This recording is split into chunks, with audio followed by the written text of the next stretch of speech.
Hi everyone, Steve back with another video. So in this video I want to take you through the camera of the Samsung Galaxy S8. I've got an S8 Plus here, so it doesn't make any difference. So we're going to jump into the camera. So here we're in the camera settings in the front, using the front facing camera.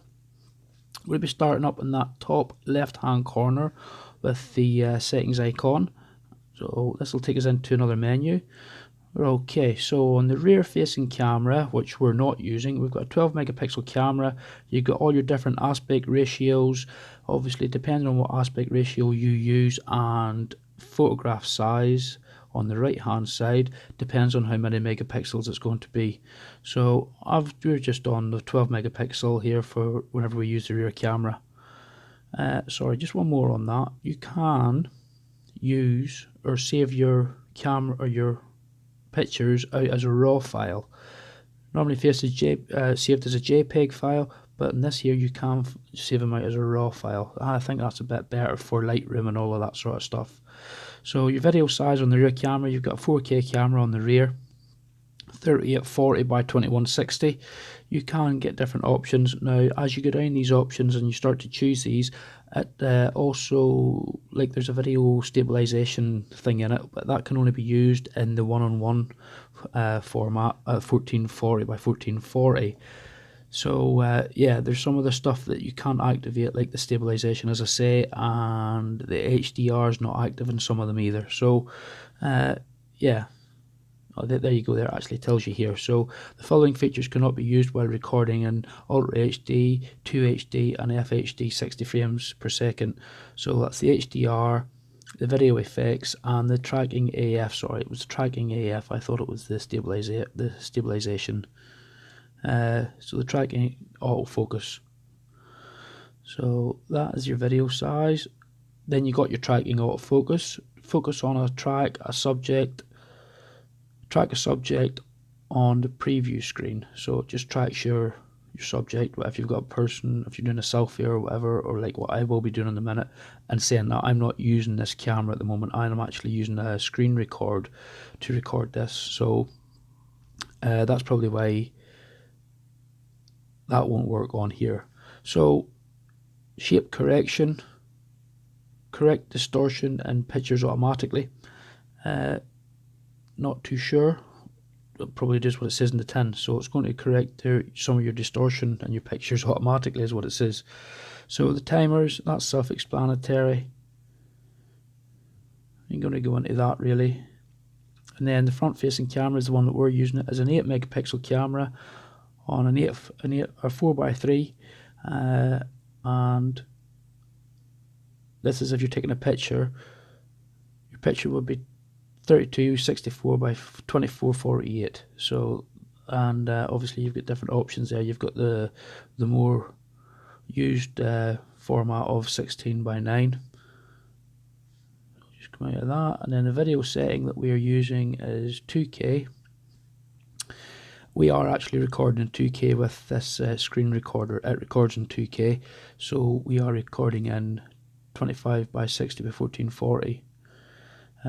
Which is 2HD. You've got different options again. You have same as the rear facing camera. With these different options, there's things that you can't use on it, like the HDR and the video effects. So you can save a picture as a preview. Save all your pictures you take as shown in the preview, not as a flipped image. So I'm not too sure about what that means. I've not actually tried that out yet. If anyone would like to comment down in the comments section and definitely fill me in with it. I ain't too sure about that one because I'm still learning about this phone. Shooting methods. So you've got different ways where you can shoot with your phone. So you can tap the screen to take a selfie. You can show the palm. Hold your hand out with your palm facing the camera to have the picture taken after a few seconds. Or tap the heart rate sensor. Not too sure what heart rate sensor it's on about. I'm guessing that's some sort of heart rate monitor. Once your face has been recognized, tap the heart rate sensor to take a selfie. That's, I'm guessing, if you have a heart rate monitor connected to it. Maybe I'm wrong, I don't know. Yet again, please leave a comment if I'm wrong. So you've got a timer as well for the front facing screen. So you got motion photo, record a short video clip of what happens before each picture is taken. So a couple of scenarios there in that one, using that one. You could be, I don't know, taking pictures of stuff on holidays, and you just do a little video prior to the picture saying that this was taken at this location, blah, blah, blah. It then helps you to fill out tags and geographical information for the video if you're that way, or for the picture if you're that way inclined later on down the line after you get back home. That's one scenario. That can work as well if you're doing like family pictures or whatever. This was taken at such and such a place, just so you can maybe log stuff down. So yeah, so video stabilization. I can't get it to activate. I don't know why. I'm not too sure. I'll need to read up on that one. So I don't know why it won't activate. So you got your normal bog standard grid lines, 3x3 or square. That's quite handy if you want to get know exactly where you're at, be it whenever you're recording yourself. And as we spoke about before with the motion picture, your location tags, so you can attach, embed and store geographical location data with each picture and video. Yeah, that's if you're that way inclined. I don't really bother with tags and that. I think that's more if you're putting them onto the old internet. So you can review the picture. This is a handy one. So after you take a picture, it keeps the picture up there to see whether you've got what you want to, or whether you need to take another one, or you know the scenario with that one. The quick launch button, I use this one. Open the camera by quickly pressing the power key twice. So, you know, bang bang, that's it. The camera's activated, then you're good to take a photograph. Yeah, it's just trying to get onto that because I'm an iPhone user, and basically it's trying to get onto all the different settings on this phone in comparison to the iPhone. So you can also do voice control, so you can take pictures by saying smile, cheese, capture or shoot, or record videos by saying record video. That's quite a handy one as well if you just want to talk to your phone if you're that way inclined. Definitely is, you know, cheese, ta-da, there you go. Yeah.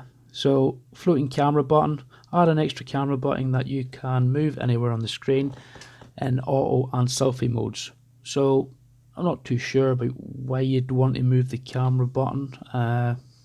Maybe, I don't really know to be fair, but it's there if you want it. Then you've got volume key function, take pictures, record video, zoom, system volume. So that's changing your key functions over to whatever it is. You can reset all your settings by pushing that one, and you can contact us. So let's go back into where the camera is, and there we're back into the camera. So going on down this one here, you've now got your flash here. Sorry, excuse my big finger because the flash one's right beside the camera. So on this one here, you've got flash turned on, so that's it on permanently for whenever you take a photograph. Flash turned off, and flash is enabled.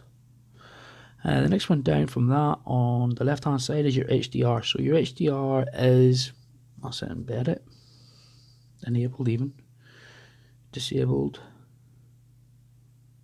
auto. So we'll enable it. So HDR, it's a thing where it takes like 3 pictures, I think it is, with different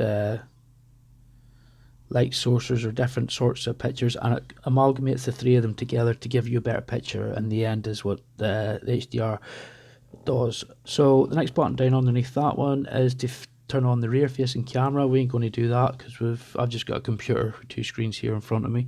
That's all I've got. So on this one here, I ain't too sure about these things here. Like this is not, to me it's not a kid's phone. It's not. You got these on it, but it is what it is, isn't it? So I don't even know what you call these things. Does anyone like to comment on these here? Because I really do not know what they're called. You've got them on WhatsApp, I think has them. They do some. So you've got those. You've got some things here you have where you can like wish people happy birthday and send them a photograph, or send the missus an I love you thing. Remove effect. Let's go. Marry me. Oh, one I thought that you were going to propose over a photograph though, to be fair. What else? Sorry, welcome, winter. Yeah, so wedding. So yeah, you got different options there. You've also got your different options for different sort of environments. So if you're doing like if you want a warmer picture, there's one there. There is. So nostalgia, yeah, not bad. So you've got your different options in that. Blossom, and then you've got, yeah, see, so these do actually enhance the the video capabilities of the phone. How they do, there'll be different scenarios where you'll want something like a warmer environment or a cozy environment, and you'll be able to achieve that look in your video just by playing around with these here. So yeah, what else we got? Back button, take that off, remove that. Right, and then this little face that's in here now, underneath the teddy bear. So we've got button at the top is called shape correction. So correct the shape of your face that appears, distort it. I don't know, it's like my face is distorted a bit, but I ain't doing away with the wrinkles. So anyway, larger eyes. Why you'd want larger eyes, I do not know. Mine's set up to number 8 as far as it can go. Oh yeah, you can see the eyes moving there. So slim face. Mine's set to 0, as you can see. Let's see if we can get this to.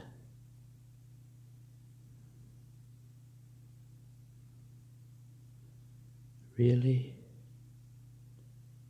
So there's 8. Number 8's up there. Yeah, look at the cheeks.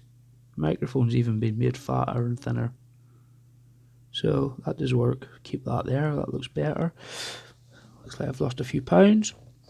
You got a spotlight where you can spotlight your face in, and you can move it to the left or the right. And your skin tone. Oh, your skin tone. So it's just more definition in it.